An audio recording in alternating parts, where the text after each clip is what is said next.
മരിച്ചിട്ടല്ല കേട്ടോ മകളോട് സ്നേഹം കാണിക്കണ്ട.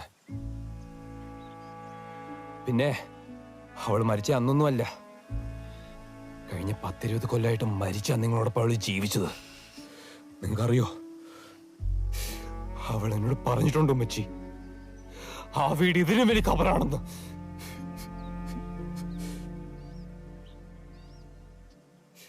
എനിക്ക് അവളെ ഇഷ്ടമായിരുന്നു, അവൾക്ക് എന്നെയും. നിങ്ങളൊന്നിരുന്ന് സംസാരിച്ച് തീരുന്ന പ്രശ്നമല്ലേ പറഞ്ഞു പറഞ്ഞ് ഇവിടെ നേരെ കൊണ്ട് എത്തിച്ചത് അല്ലേ? അല്ലേ?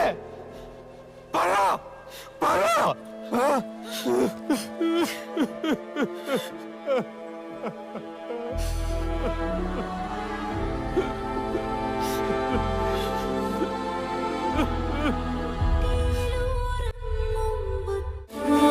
കണ്ടിട്ടില്ല ഉമ്മച്ചി, ഇതുപോലത്തെ ഒരു പെണ്ണിനെ കണ്ടിട്ടില്ല ഉമ്മച്ചി.